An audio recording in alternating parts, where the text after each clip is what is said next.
হরে Krishna. Mayapur Nitai Gour kitchen থেকে সবাইকে স্বাগতম। আপনারা কেমন আছেন? আশা করি ভগবানের কৃপায় সবাই ভালোই আছেন। আবার চলে এসেছি আজকে নতুন আরেকটা ভিডিও নিয়ে। দেখুন এখানে দেখতেই পাচ্ছেন উচ্ছে নিয়েছি। এই উচ্ছেটা আমাদের সবারই খুব উপকার হয় এই উচ্ছে, কিন্তু উচ্ছেটা অনেক সময় সবসময় ভাজা ভালো লাগে না। এই জন্য আমি আজকে উচ্ছে দিয়ে একটা সবজি বানাবো। তার সাথে এখানে অল্প আলু নিয়ে নিয়েছি, এই যে বড় বড় আলু বানিয়ে নিয়েছি। তাহলে চলুন দেখে নিই কীভাবে উচ্ছে সবজিটা বানাবো। আমি এখানে একটা কড়াই বসিয়ে দিয়েছি, তেলও দিয়ে দিয়েছি, তেলটা গরম হয়ে গেছে। এখন প্রথমে আমি উচ্ছেটা একটু ভেজে নেব।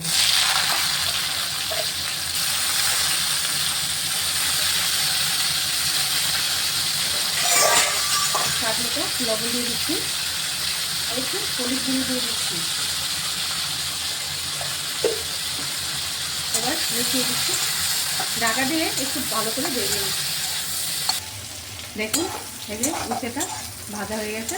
এখন উচ্ছেটাকে আমি নামিয়ে দিচ্ছি।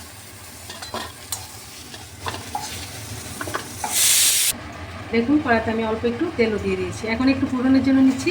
এখানে নিলাম মেথি আর একটু কালো জিরে, আর দিয়ে দিলাম কটা কাঁচা লঙ্কা।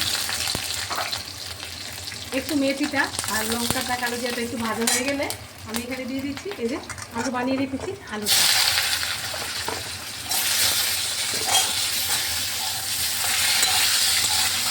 দিয়ে দিচ্ছি। স্বাদ মতো লবণ, লবণ দিয়ে আলুটাকে আমি একটু কিছুক্ষণ ভেজে নিচ্ছি।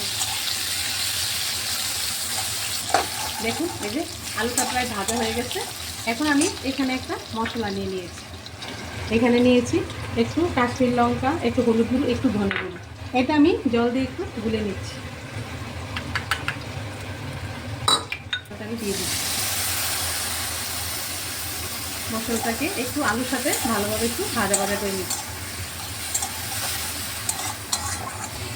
এই যে দেখুন এই যে ভাজা ভাজা হয়ে গেছে, মশলাটাও কষানো হয়ে গেছে। এখন আমি এখানে ভেজে রাখা উচ্ছেটা দিয়ে দিলাম।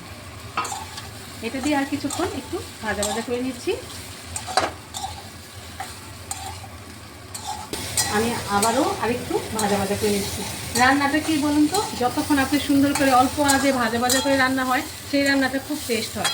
আর মানে অনেক হাই ফ্লেমে রান্নাটা করলে সেরকম ভালো হয় না, সিদ্ধ হবে না।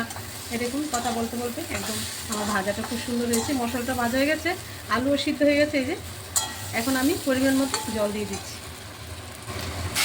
এই যে দেখুন আমি অল্প পরিমাণে একটু জল দিয়ে দিয়েছি। এটা কি একটু মাখা মাখা থাকলে ভালো লাগবে উচ্ছে সবজিটা, বেশি জোর দেবো না।